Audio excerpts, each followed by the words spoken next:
Efesios capítulo 6, versículo 1 en adelante, dice la palabra: hijitos, obedeced en el Señor a vuestros padres, porque esto es justo.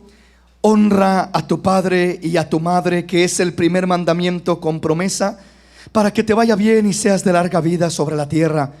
Y vosotros, padres, no provoquéis a ira a vuestros hijos, sino criadlos en disciplina y amonestación del Señor. Dios se dirige a los padres en esta última porción de su palabra. Primeramente habla a los hijos y les dice que honren a papá y a mamá para que sean bendecidos. Pero segundamente se dirige a lo que es el padre y la madre y les dice: vosotros, padres, no provoquéis a ira a vuestros hijos, sino criadlos en disciplina y amonestación del Señor. A Dios le interesa que haya una buena relación entre padres e hijos. Y para que haya esta buena relación, los hijos tienen una responsabilidad de obedecer a los padres, de honrar a los padres, de respetar a los padres. Pero los padres tienen también un compromiso y una responsabilidad, y comienza diciendo: no provoquéis a ira a vuestros hijos. No los provoques a ira, no los irrites, no los provoques. ¿Qué significa provocar? Muchas veces los padres humillan a los hijos, irritan a los hijos, frustran a los hijos, fastidian a los hijos, hieren a los hijos. Cuando comienza a ver esta clase de actitud, estás provocando a tus hijos, provocándolos a que te falten al respeto, provocándolos a que tomen decisiones equivocadas, provocándolos a que la relación familiar se dañe, se perjudique, provocándolos a que pierdas el respeto de parte de ellos y en vez de honrarte te deshonren. Los estás provocando a actuar mal. Dice el Señor: padres, hagan su parte, cumplan con el compromiso que tienen como padres. Y ese compromiso comienza diciendo: no provoquen a sus hijos. Padres, no provoquen a ira a sus hijos. Si no hay necesidad de hablarles mal, no les hables mal. Tienes que decirles algo, díselos de buena manera. Tienes que corregirlos, corrígelos de buena manera. Tienes que llamar la atención, llámales la atención de buena manera. Habla con ellos, pero no con ira, no con enojo, no con maltrato. No los humilles. Hay padres que cuando le van a llamar la atención a un hijo, lo humillan, lo hacen sentir mal, poca cosa. El punto, mis hermanitos padres, de corregir, de bendecir a los hijos, no es que los humilles, no es que los hagas sentir mal, no es que los hieras, que los lastimes. La cosa de hablar con ellos, de corregirlos, es que puedan comprender el error que están haciendo. Es que puedan asimilar lo que están haciendo mal para que puedan enderezarlo. Y créeme que cuando lo haces de una manera humillante, el querer corregirlos, dirigirlos, disciplinarlos, cuando les hablas groseramente, altivamente, cuando les hablas despiadadamente, cuando les hablas con enojo, con ira, la mayoría de los casos, en vez de que estés provocando que aquel hijo, que aquella hija reflexione, reaccione y diga: en verdad papá tiene razón, en verdad, ¿sabes qué, mamá? Me equivoqué, perdóname, ¿sabes qué? Ya no voy a hacer eso, tienes razón. En vez de que haya una reacción de esa manera positiva en el hijo, muchas veces lo que va a haber es una provocación de decir: pues ahora, para que se le quite, ahora sí le voy a dar donde más le duele, voy a hacer lo que más le enfada, lo que menos le gusta.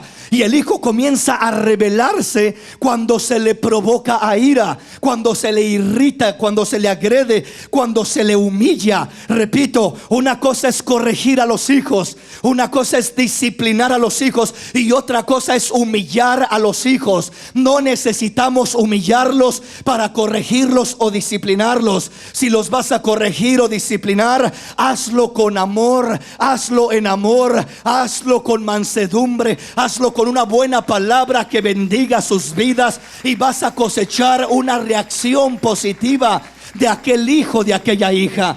Entonces, cuando el padre pierde el control, cuando el padre es absorbido por el enojo, cuando el padre se transforma su semblante y ahora lo que hace solamente es humillar, irritar, frustrar, fastidiar al hijo, a la hija, en ocasiones solamente está provocando que haya un resultado negativo de aquel diálogo, de aquella supuesta disciplina o instrucción que está viendo. No instruyas a tus hijos con provocaciones negativas, no los corrijas provocándolos de una manera negativa, sino que dice: y vosotros, padres, no provoquéis a ira a vuestros hijos, sino criadlos en disciplina y amonestación del Señor. Disciplínalos, amonéstalos, corrígelos, dirígelos, guíalos, pero sin provocarlos a ira.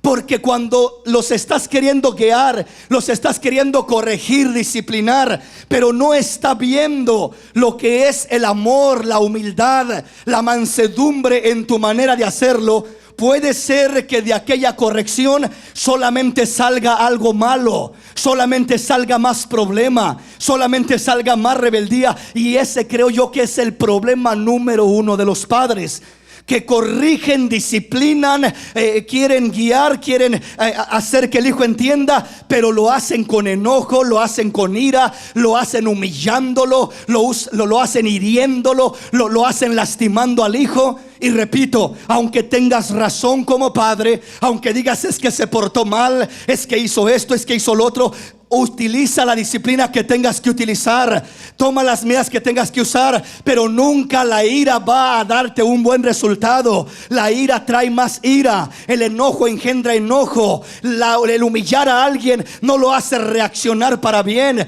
lo hace rebelarse para mal. Pero cuando lo haces en amor, con mansedumbre, de la manera que Dios quiere, cosecharás bendiciones lindas y preciosas de aquella relación de hijo a padre, de padre a hijo. Será bendecido aquel hogar. Aleluya. Dale un aplauso al Señor en esta mañana si lo sientes en tu corazón.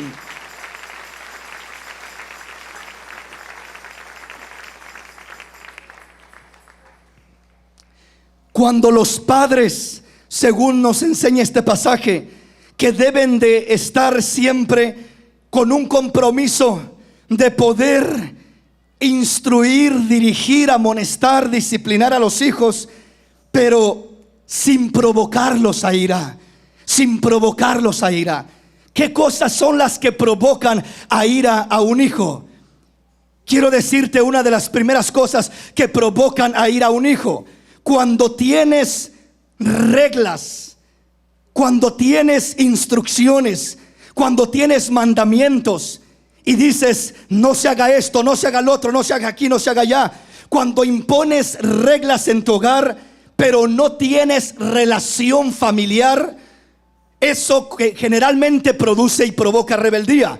Es decir, cuando tienes reglas, aunque sean buenas, no son malas las reglas, son buenas. Se necesita un orden en todo hogar, se necesitan reglas, pero no puede ser solamente reglas: no haga aquí, no haga allá, no vaya aquí, no haga acá, y solamente reglas, pero no hay relación familiar. Si no hay relación de padres a hijos, las reglas solo producen rebeldía, porque se sienten como una imposición. Se sienten como que papá, mamá son un capataz. No son papá, no son mamá. Pierdo la imagen de un padre, pierdo la imagen de una madre como hijo, y ahora miro un capataz que simplemente me ordena y me dice que vaya y que haga y que no haga, y solamente me ordena. Pierdo el sentido de la relación y todo lo siento como una imposición, y comienzo a sentirme como un esclavo, y el hijo comienza a sentirse como que pues yo aquí nomás me mandan y me usan, y que haga esto y que haga lo otro. Se siente prácticamente usado, abusado. Esa es una de las razones por la que muchos hijos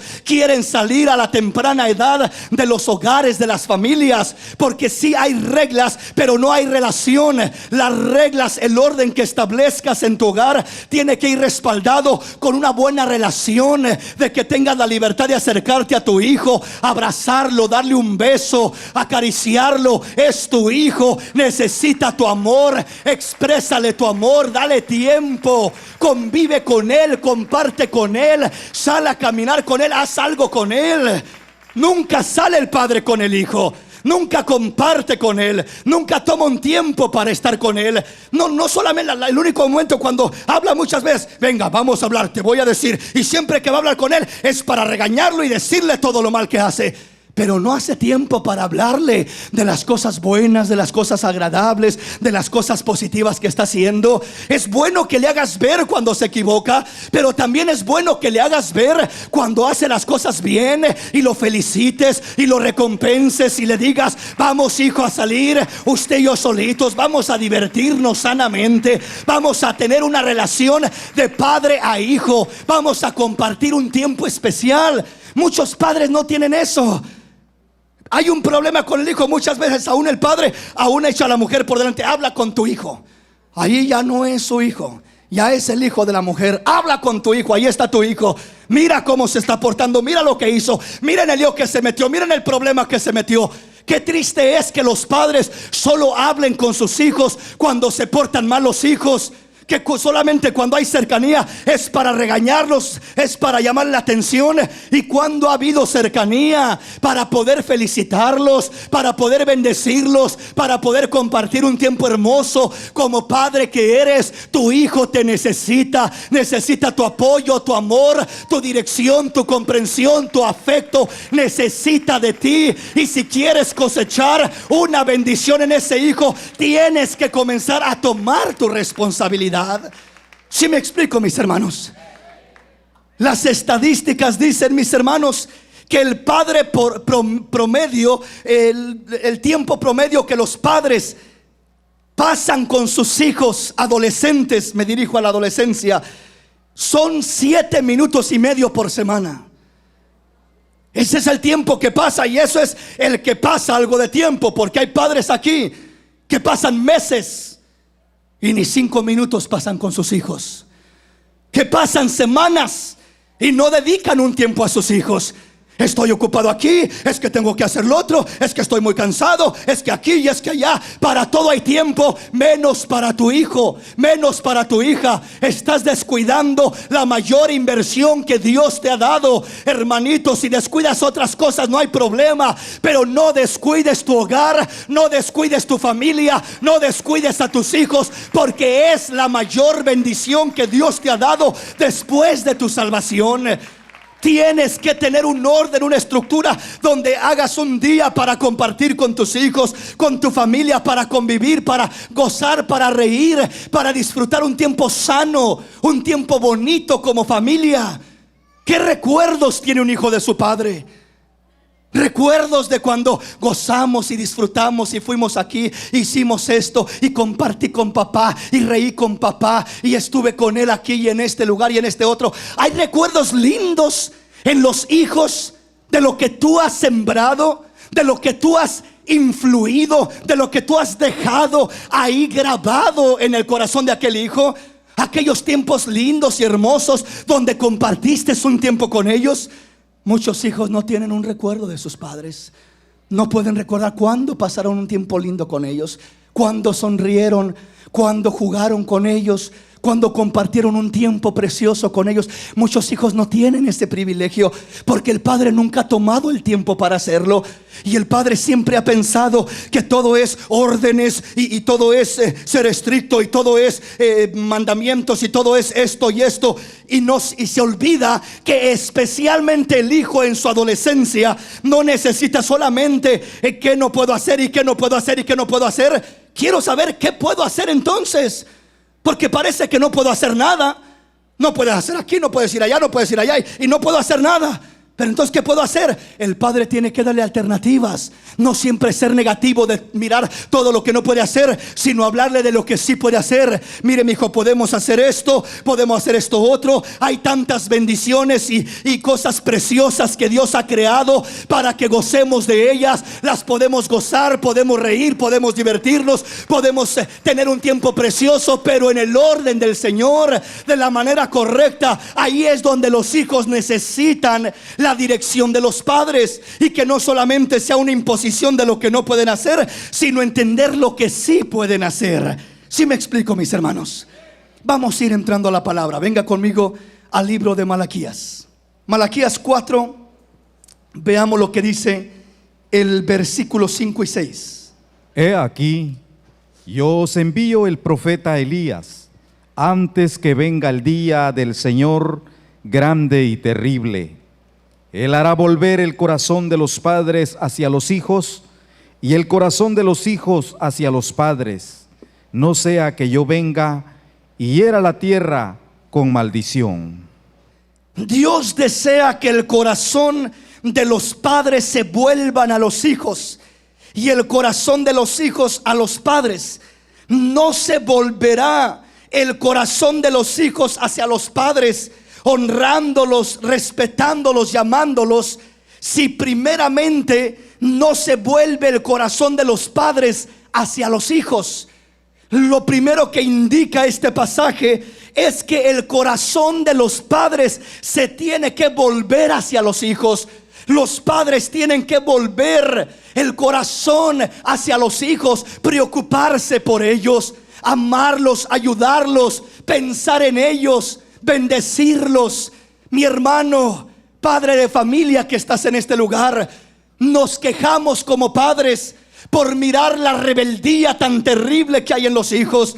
Miramos y decimos: nunca como en este tiempo había habido tanta rebeldía. A la temprana edad, los adolescentes completamente rebeldes, desviados, desobedientes y tanta cosa negativa. Y nos quejamos diciendo: cuando yo crecí no eran así las cosas. Cuando yo era un niño las cosas no eran así. Yo era obediente. Los hijos éramos obedientes. Los hijos éramos rectos. Los hijos éramos respetuosos. Y es cierto, mi hermano, pero los padres debemos de entender, o deben de entender esto. Deben de entender la causa y la razón por la que hay tanta rebeldía en los hijos.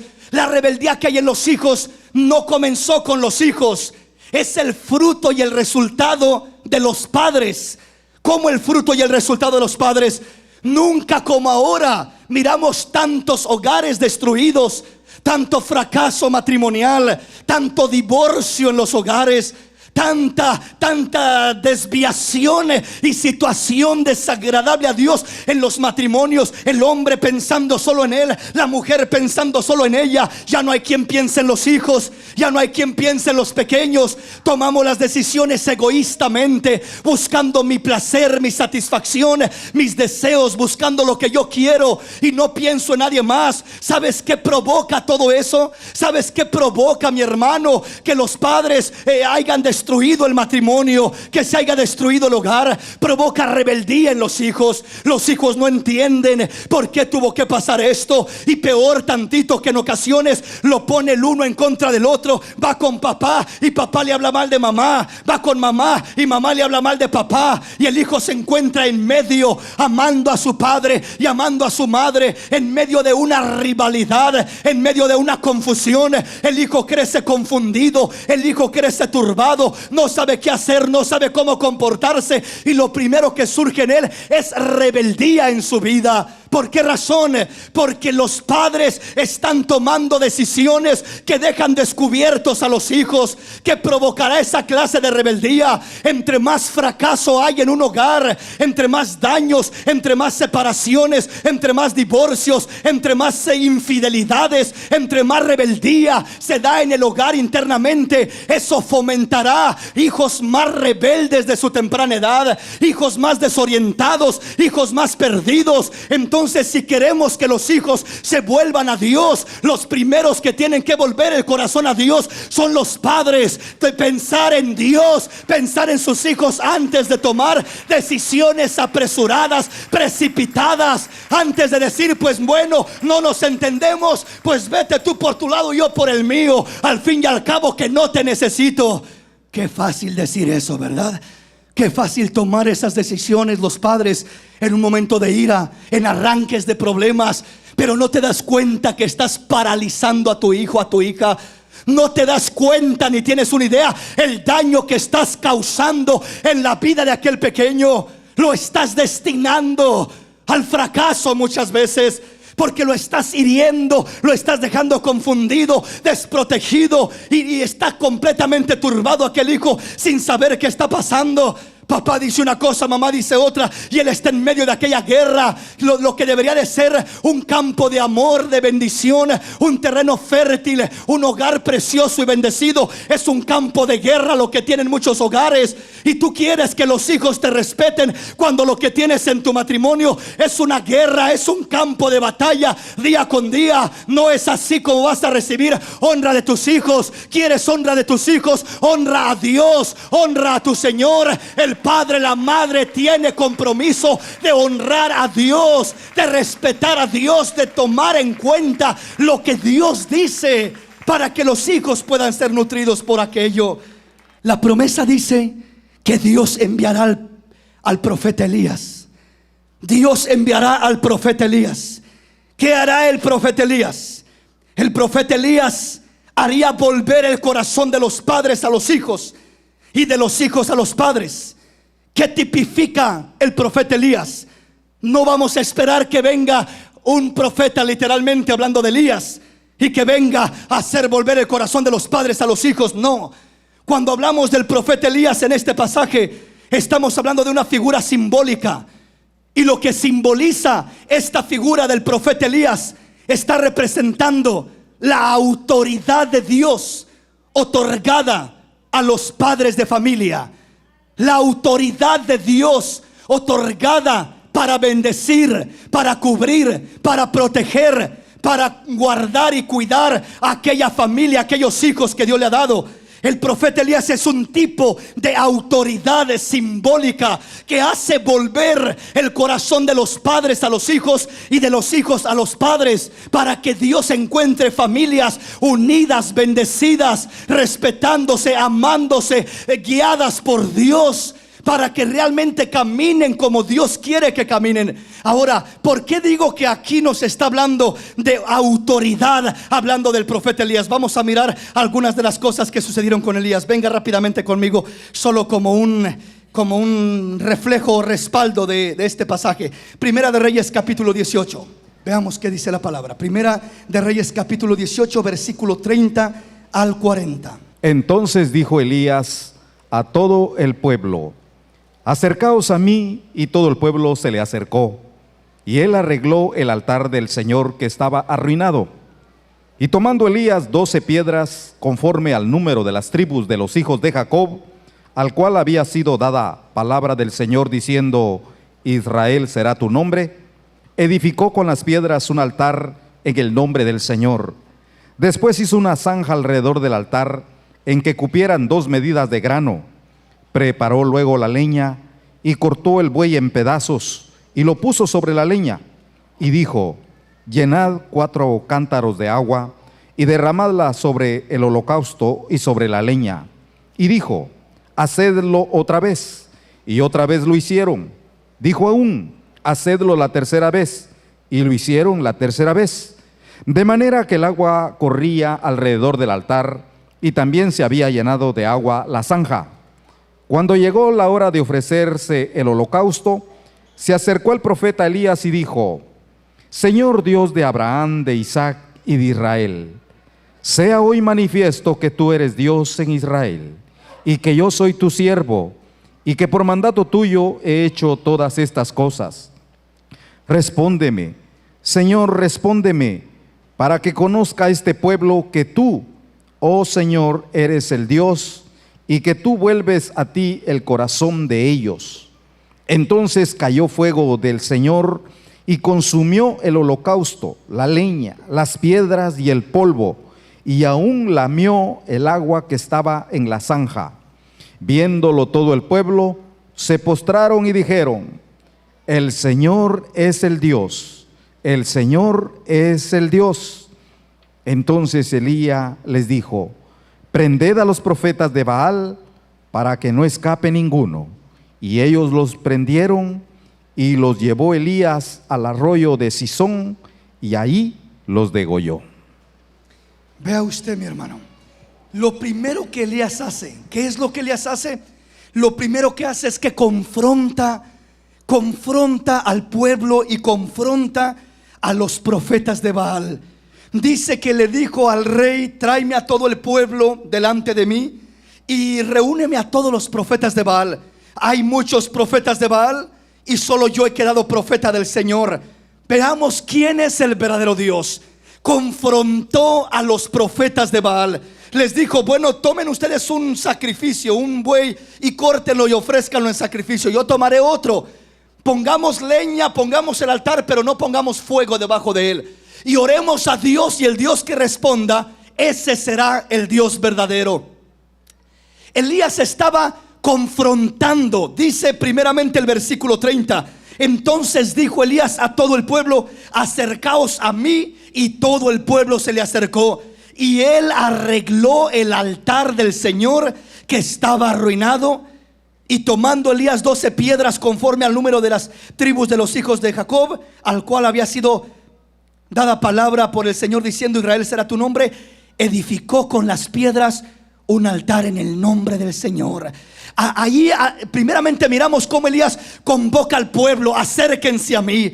Y comienza a arreglar, a restaurar, a renovar el altar del Señor. Y comienza a confrontar los profetas de Baal. Bueno, ofrezcan su sacrificio, pidan a Dios, y si su Dios Baal responde, ese será Dios. Pero si no responde y responde el Dios de Israel, el Dios verdadero, este será Dios, el Señor de los ejércitos. La Biblia dice que brincaban, se cortaban, se zanjaban, no había respuesta. No había ninguna manifestación de Dios. No había fuego sobre aquel altar.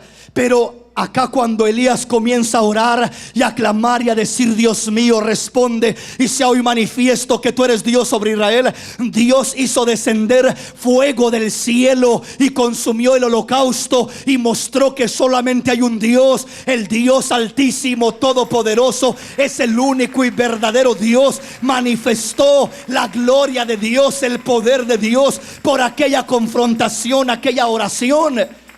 Ahora, ¿qué quiero decir con esto? Mi hermano, padre de familia, cuando tú miras que tu hijo está batallando, está desviándose, tiene problemas, está rebelándose, Dios trae sobre tu vida el espíritu y el poder de Elías, la autoridad para hacer volver el corazón de los hijos a los padres.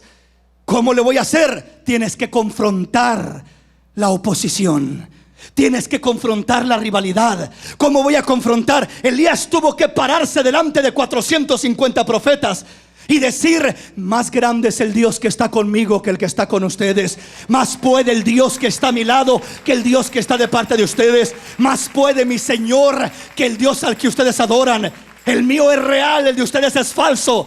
Se paró a confrontarlos. Ahora, esa confrontación en este tiempo, hablando de un hogar, de una familia, ¿cómo se va a llevar a cabo? ¿Sabes que este mundo está lleno de falsos profetas, de baales, de dioses falsos, de ídolos que quieren arrastrar a la juventud, al hijo, a la hija, a adorar falsos dioses, a adorar los dioses del rock and roll, de lo que son la música, de lo que son tantas cosas, tantas modas, tantas cosas que se llevan a cabo en esta tierra, en este mundo pecaminoso. Hay una influencia terrible queriendo decir: mira, este es Dios, mira, esto es especial, esto es precioso, mira, adora esto, ríndete delante de esto, delante del sexo fuera del matrimonio, delante de tantas raíces que hay allá afuera, desviando a la juventud.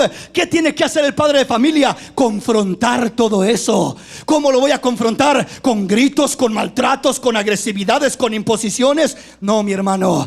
Antes de que abras tu boca para imponer, para hablar, para decir, tienes que confrontarlo de rodillas. Son demonios, autoridades, potestades, principados. Tienes que confrontar esas influencias en el terreno espiritual. Si quieres mirar resultados reales en el terreno literal, tienes que comenzar en el terreno espiritual. Tienes que pararte firme y confrontar todo eso. No dejar que a tus hijos te los arrastren, te los arranquen de tus manos. Que las drogas, que las pandillas, que los amigos, que tantas cosas que hay afuera. No, mi hermano, tu Dios tiene que ser el Dios de tus hijos. Ellos tienen que conocerlo. Y la única manera es cuando intercedes, cuando oras, cuando confrontas las maquinaciones, las manipulaciones que están queriendo llegar a tus hijos. Las confrontas con la autoridad que Dios te ha dado como padre, para defender a tus hijos, para pelear por ellos. Hermano, yo ya me cansé de hablar con mi hijo. Y ya le dije, ya lo regañé, ya le grité, ya le pegué, ya le hice de todo, ya le quité todo. Ya no tengo nada más que hacer. ¿Qué le hago a este muchacho o a esta muchacha? ¿Qué hago con él? ¿Has orado por él? Y cuando digo has orado, digo has orado de verdad. No una oración de 5 minutos que te pones a orar y te levantas al momento. Te digo una oración que te desgarra el alma. Una oración donde te metes a enfrentarte a toda esa rivalidad que está arrastrando a tu hijo. Te has metido a interceder seriamente por tu hijo. Te has metido realmente a confrontar las influencias que están reclamando a tu hijo, a tu hija, como pertenencia suya. ¿Lo has hecho? Oh no, hermano, es que yo estoy muy cansado, es que yo no sé orar, es que yo aquí, yo allá. Hermanito, mientras no comencemos en ese terreno, todos tus impulsos humanos serán vanos, no son suficientes. Porque la palabra dice, no es con espada, no es con ejército, sino con mi Santo Espíritu, ha dicho el Señor, Dios de los ejércitos. Es con la palabra, con la presencia, con la oración, con la intercesión. Es con las armas del Espíritu de Dios y no con las armas carnales y terrenales. Debemos de entender que si el Señor no edifica la casa, en vano trabajan los que le edifican. Si el Señor no vela, en vano vela la guardia. No es tu fuerza, no es tu sabiduría, es el poder de Dios, la intercesión, el clamor, lo que va a mover la mano de Dios. Confronta las rivalidades que están oprimiendo a tus hijos. Confronta los baales que están retando a tus hijos. Confronta los baales que están desviando el corazón de tus hijos a cosas vanas. ¿Cuántos baales rodean a tus hijos? Diciéndoles que esto es interesante y que esto es emocionante y que por qué no participas de esto y por qué no participas de lo otro. Baales, influencias diabólicas que persuaden el corazón y la mente, que atraen y cautivan como presa fácil a tu hijo, a tu hija. Y no hay quien haga frente a ello. No hay quien se ponga en la brecha, dice el Señor. No hay quien defienda y dé la cara por esos hijos. No es con gritos, no es con maltratos, no es con imposiciones, es con el Espíritu Santo de Dios, es con la oración, es con la intercesión. Es tiempo de que los padres vuelvan su corazón a sus hijos, tomen la autoridad que Dios les ha dado para rescatar, para hacer volver el corazón de sus hijos hacia ellos. ¿Cómo se va a volver el corazón de tus hijos hacia ti, padre? Ya mi hijo, en vez de querer andar conmigo, ya no quiere andar conmigo. Ya hay una distancia, ya casi no nos hablamos. Es triste que hay hogares donde padres e hijos no se hablan. Uno entra y el otro sale, se miran y nomás de pasadita por ahí se hablan, pero no hay una relación real. No hay una entrega real de los padres buscando volver el corazón hacia los hijos. Cuando los padres vuelven el corazón a los hijos, les duele su corazón, les duele la condición en la que están en sus hijos, y hacen algo por ayudarlos, por rescatarlos. Te digo, no es suficiente lo terrenal, no es suficiente lo material. La Biblia dice, nuestra lucha no es contra carne ni sangre, no es contra hombres o mujeres, no es contra el amigo o la amiga, es contra demonios que manipulan y destruyen y desvían. Ahí te tienes que plantar firme, ahí te tienes que plantar estable, ahí te tienes que plantar y confrontar y decir: a mi hijo no lo tocas, mi hijo es pertenencia del Dios Altísimo, mi casa y yo serviremos al Señor. Mi hijo no es para el mundo, mi hijo lo reclamo, mi hijo es para la gloria de Dios. Aleluya. Dale un aplauso al Señor.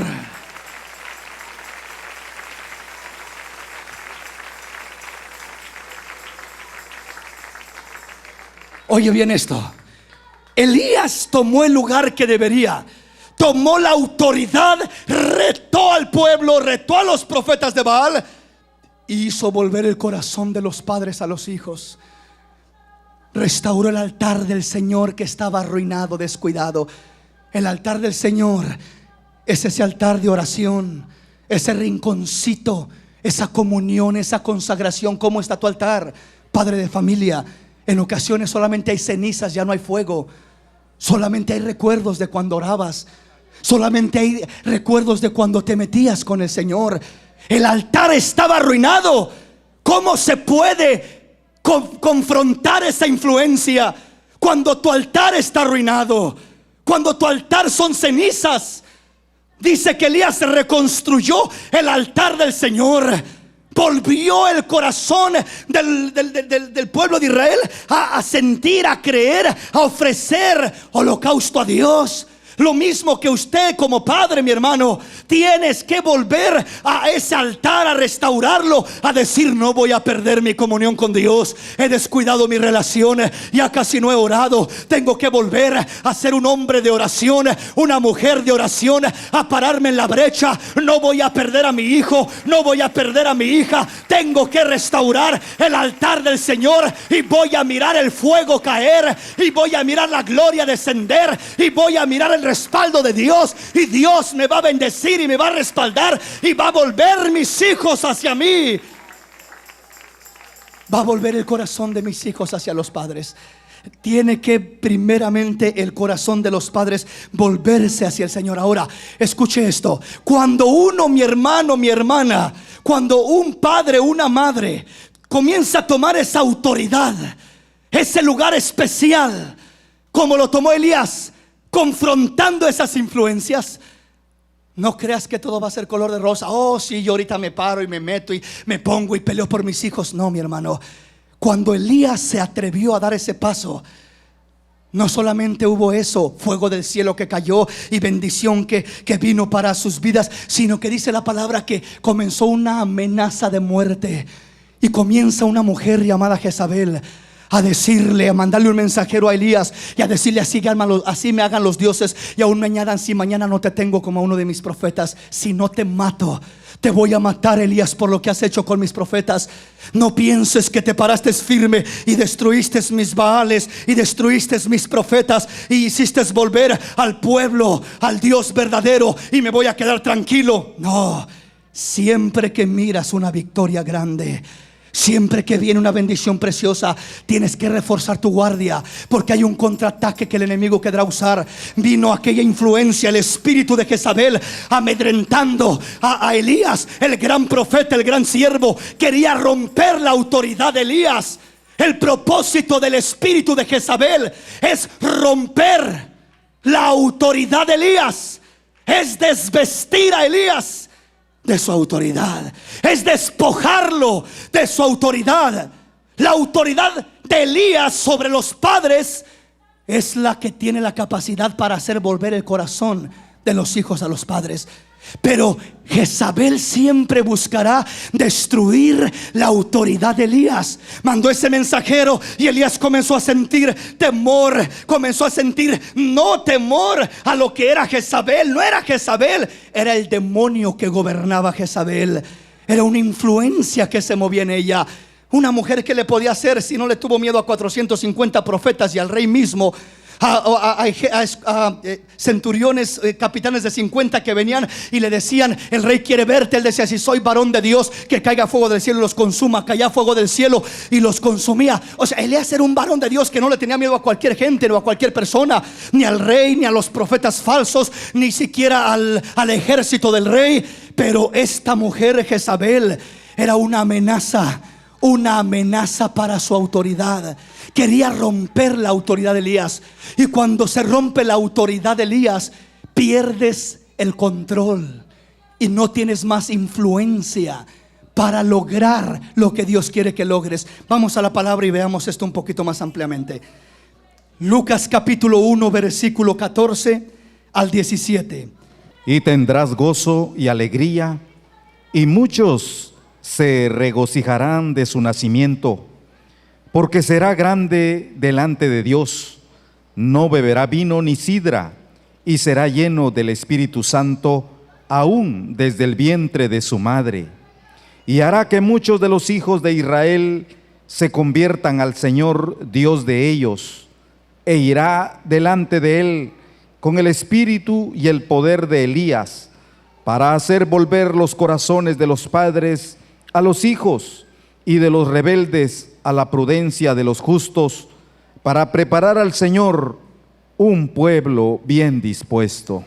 Aquí volvemos a mirar el cumplimiento del profeta Elías.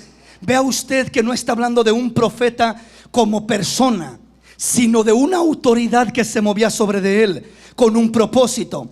La misma influencia que había sobre Elías, el mismo espíritu que había sobre Elías, la misma autoridad que investia a Elías, esa misma autoridad ahora viene a caer sobre Juan el Bautista.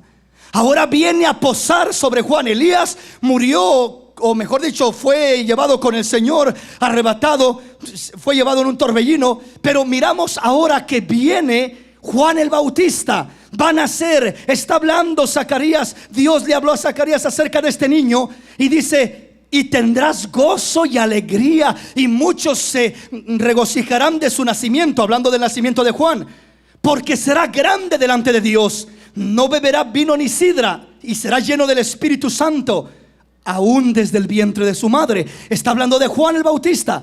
Y hará que muchos de los hijos de Israel se conviertan al Señor Dios de ellos. Lo mismo que hizo Elías confrontando al pueblo, volviendo el corazón del pueblo a su Dios. E irá delante de él, delante de Dios, con el espíritu y el poder de Elías, para hacer volver los corazones de los padres a los hijos y de los rebeldes a la prudencia de los justos, para preparar al Señor un pueblo bien dispuesto. El propósito de Elías era hacer volver el corazón de los padres a los hijos y de los hijos a los padres, de los rebeldes a la prudencia. Lo mismo que hizo Elías en el tiempo antiguo. Ahora viene ese mismo espíritu, esa misma autoridad a reposar sobre Juan el Bautista. Y Juan el Bautista ahora viene a ser investido por el mismo espíritu, aquella misma unción, aquella autoridad que había sobre Elías. Y viene a cumplir el mismo propósito, hacer volver el corazón de los padres a los hijos. Ahora, Elías se fue con el Señor. Juan el Bautista lo decapitaron, murió. Pero la autoridad que había sobre Juan, esa no ha muerto, esa no ha desvanecido, esa ahora está sobre la iglesia de Cristo Jesús. Ahora la autoridad que un día estuvo sobre Elías, después sobre Juan, ahora está sobre la iglesia gloriosa de Cristo Jesús, sobre el creyente, el redimido, para hacer volver el corazón de los padres a los hijos y de los prudentes y de los rebeldes a la prudencia de los justos. Mateo capítulo 14. Voy a avanzar un poquito rápido para llegar a la esencia de las escrituras. El capítulo 14, versículo 1 al 11. En aquel tiempo Herodes el tetrarca oyó la fama de Jesús y dijo a sus criados: este es Juan el Bautista, ha resucitado de los muertos, y por eso actúan en él estos poderes. Porque Herodes había prendido a Juan y le había encadenado y metido en la cárcel por causa de Herodías, mujer de Felipe su hermano, porque Juan le decía: no te es lícito tenerla. Y Herodes quería matarle, pero temía al pueblo porque tenían a Juan por profeta.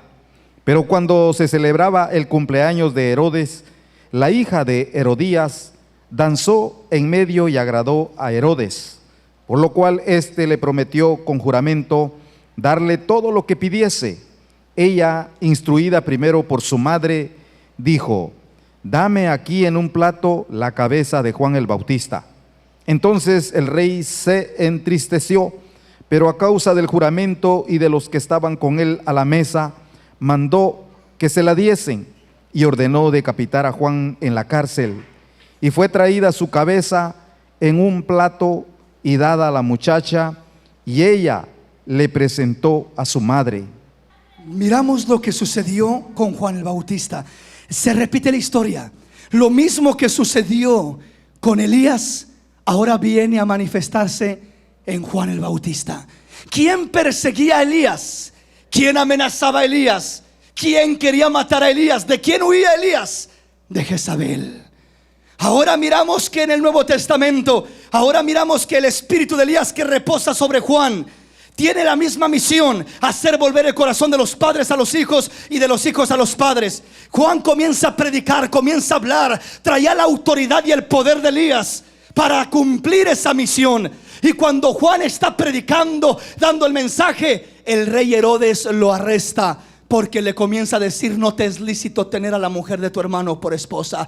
Comenzó a predicarle que estaba mal, que estaba en pecado. Y cuando lo arresta, lo tiene en la cárcel. De repente Herodes celebra su cumpleaños, y ahí dice que la hija de Herodías, aquella mujer que tenía, dice que danzó delante de Herodes exóticamente, al grado que lo impresionó tanto que le dijo: hasta la mitad de mi reino te doy si me lo pides. Pídeme lo que quieras y lo que quieras te doy. Y dice que aquella muchacha fue y le pidió consejo a su madre. ¿Qué le pido? ¿Qué le digo? Pídele de la cabeza de Juan el Bautista. Dile que ese es el regalo que quieres.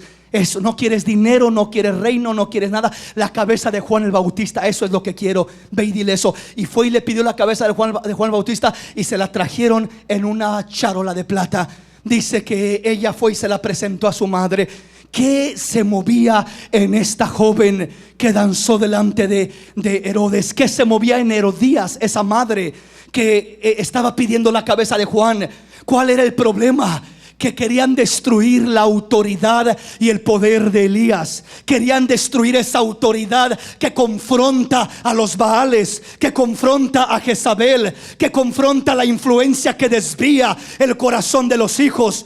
Querían la cabeza de Juan como Jezabel quería la cabeza de Elías. Así Herodías quería la cabeza de Juan el Bautista. Destruir su ministerio, destruir su autoridad, destruir ese propósito maravilloso.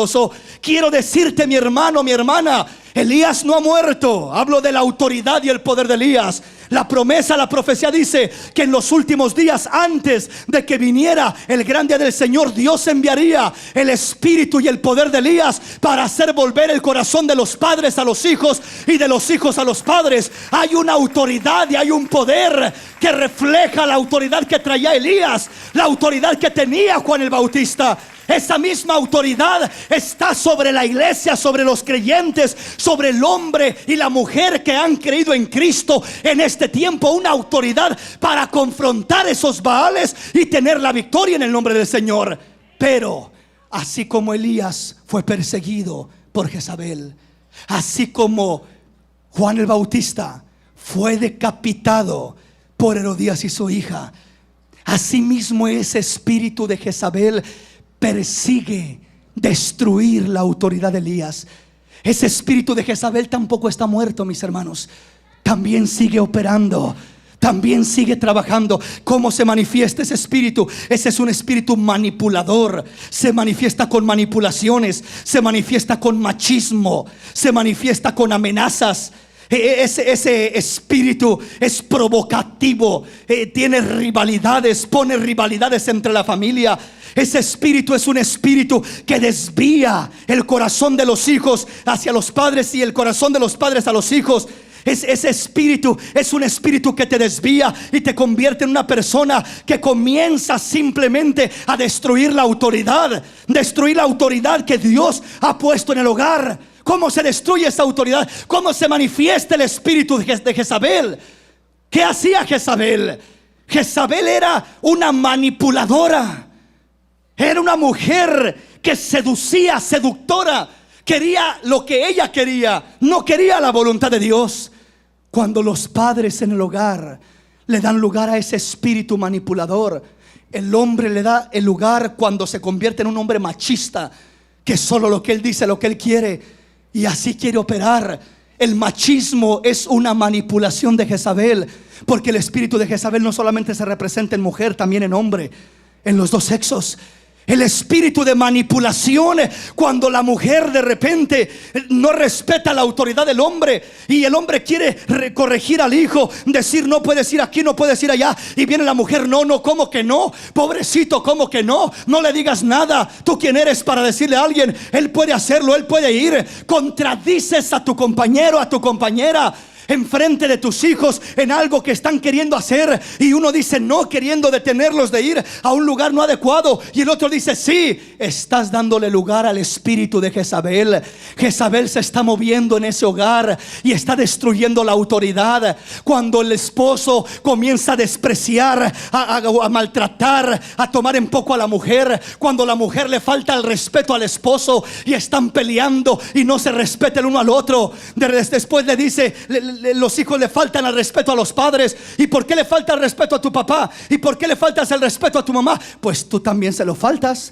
Tú también estás igual. Cómo le gritas, cómo le hablas, cómo la humillas, cómo lo maltratas, cómo lo tratas. Así, por eso lo que te ven tus hijos hacer a ti, eso van a terminar haciendo tus hijos también. Estás destruyendo la autoridad que Dios te ha dado. La autoridad de Elías se está destruyendo. Jezabel se está metiendo con manipulaciones. Cuando solamente quiere conseguir su antojo él, su antojo ella, machismo, manipulación. Y no digamos cuando avanzan más allá y comienzan a criticarse, a menospreciarse, el hombre a la mujer al hombre. Hermanos, matrimonios, parejas que están en este lugar, no destruyas la autoridad de tu esposo, ni tu varón de tu mujer. Esa cobertura que Dios les ha dado, ¿cómo se destruye? Muchas veces cuando lo criticas, cuando la criticas. Hay muchas mujeres que hablan mal de sus esposos. Hay muchas mujeres que menosprecian y andan divulgando cosas íntimas con cualquier persona de sus esposos, o en veces esposos de sus esposas, pero se da más en la mujer, hablando de sus situaciones matrimoniales, de problemas, de que es un esto, de que es un lo otro, de que no sirve aquí, de que no sirve allá.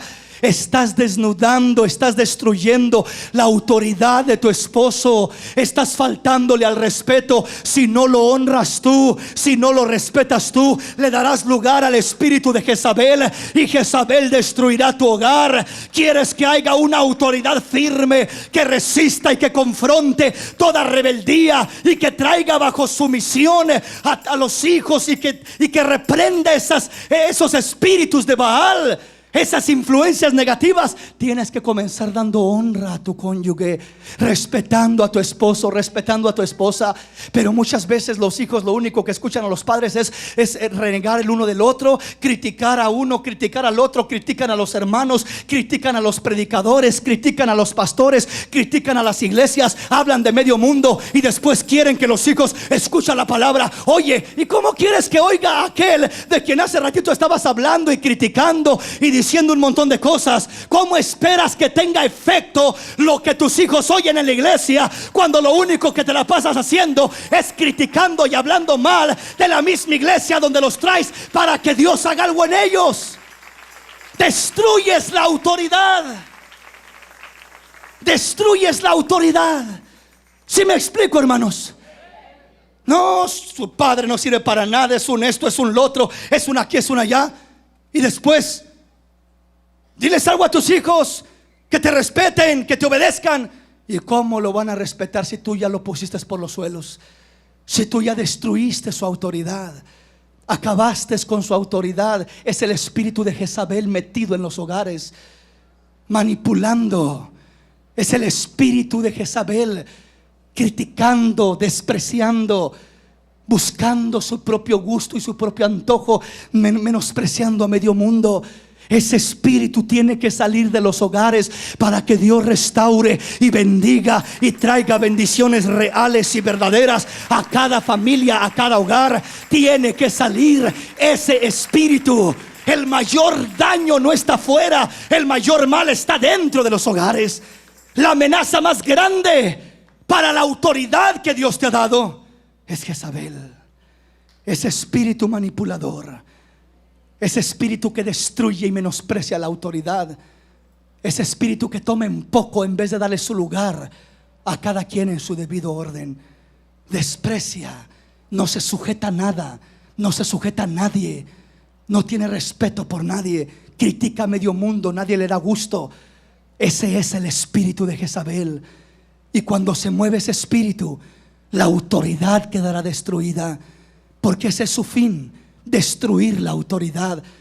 Poner al padre contra la esposa, poner a los hijos contra los padres, dividir a unos contra otros. Hay padres que tienen problemas, hay padres que tienen una dificultad y usan a un hijo para desquitarse con la madre o con el padre. Lo ponen en contra de aquel y lo ponen en contra del otro, y hacen una serie de mezclas terribles, dañando a los mismos hijos.